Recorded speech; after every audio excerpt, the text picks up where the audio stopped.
সুপ্রিয় দর্শক শ্রোতা, আসসালামু আলাইকুম ও রহমতুল্লাহি অবরাকাতুহু। আপনি যেভাবে কোটি টাকার মালিক হতে পারবেন, প্রথমে বলে নেই, এমনই এমনই আপনার পকেটে টাকা চলে আসবে না। প্রচুর পরিশ্রম করতে হবে। প্রচুর টাকার মালিক হওয়ার জন্য নিজের সাথে নিজের যুদ্ধ ঘোষণা করুন। ছোটবেলা থেকেই আপনার তীব্র ইচ্ছা শক্তি থাকতে হবে। আমি প্রচুর টাকার মালিক হতে চাই, তাও আবার সৎভাবে। খুব অসম্ভব কিছু না। এখন আপনার যদি বেশি বয়স হয়ে যায় তাহলে হয়তো সম্ভব না। তখন আপনি আপনার ছেলেকে বুদ্ধির পরামর্শ দিতে পারেন। লোভী হবেন না। মাথা শান্ত রাখুন, মনে বিশ্বাস রাখুন। সবচেয়ে বড় কথা, ৩৫ বছর হওয়ার আগে বিয়ে করবেন না। বিয়ে অনেক প্রতিবন্ধকতা তৈরি করে। টাকা ইনকাম করার জন্য আপনাকে ছোটবেলা থেকেই সবার সাথে সুসম্পর্ক বজায় রাখতে হবে এবং স্কুল, কলেজ এবং ইউনিভার্সিটির সমস্ত বন্ধু বান্ধবের সাথেও সুসম্পর্ক রাখতে হবে। নিয়মিত যোগাযোগ করতে হবে। সুবিধা অসুবিধায় দৌড়ে যেতে হবে। বিশেষ বিশেষ দিনে শুভেচ্ছা জানাতে হবে। ধরুন কারো জন্মদিন, তার জন্য বিশাল এক ফুলের তোড়া নিয়ে গেলেন। অন্য কাউকে দিয়ে পাঠানো যাবে না।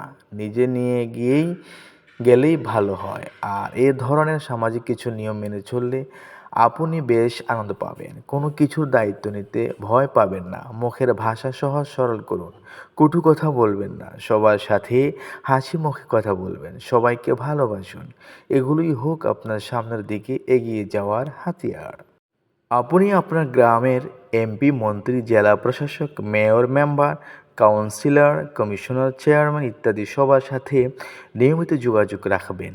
ফোনে কথা বলবেন। বছরে কমপক্ষে 10 বার দেখা করবেন, অথবা তাদের সাথে বিভিন্ন অনুষ্ঠানে আপনার সাথে প্রায় দেখা হবে। তখন সম্পর্কটা নতুন করে আবার জিয়ে নেবেন।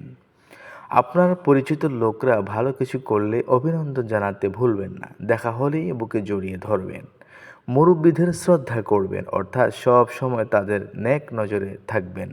তারা যেন আপনাকে ভালো মানুষ হিসেবে জানে। সমাজে বেশিরভাগ লোকই দুষ্ট লোক।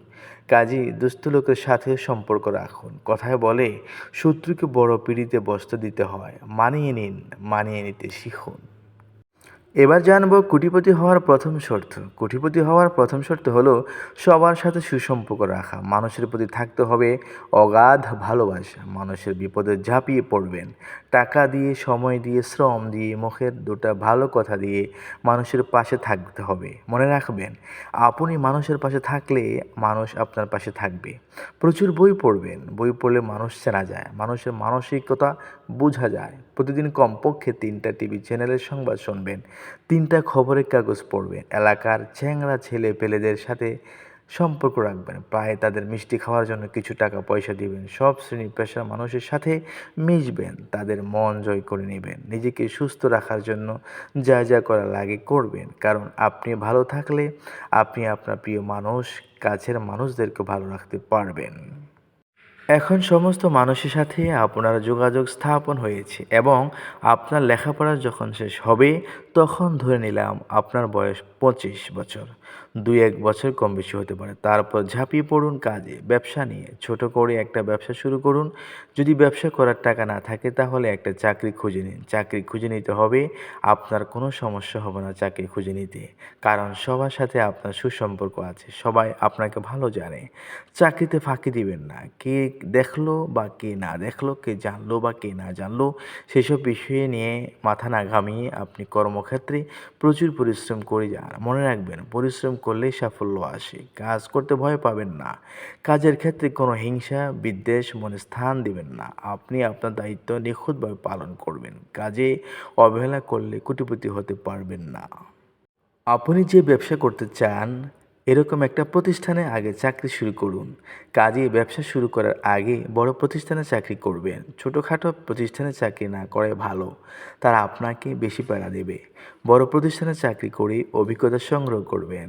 এই অভিজ্ঞতার দরকার আছে। চাকরিতে জয়েন করার আগে প্রতিষ্ঠানকে বোঝাবেন আপনি তার প্রতিষ্ঠানকে অনেক কিছু দিতে পারবেন। আপনার সেই যোগ্যতা আছে। চাকরিতে কিছুদিন অতিবাহিত হওয়ার পর ব্যবসা শুরু করে দিতে পারেন, অথবা একটানা 5 বছর চাকরি করে অনেক টাকা জমিয়ে বিসমিল্লাহ বলে ব্যবসা শুরু করে দিন। ভয় পাবেন না, সাহস রাখুন, তীব্র ইচ্ছা শক্তি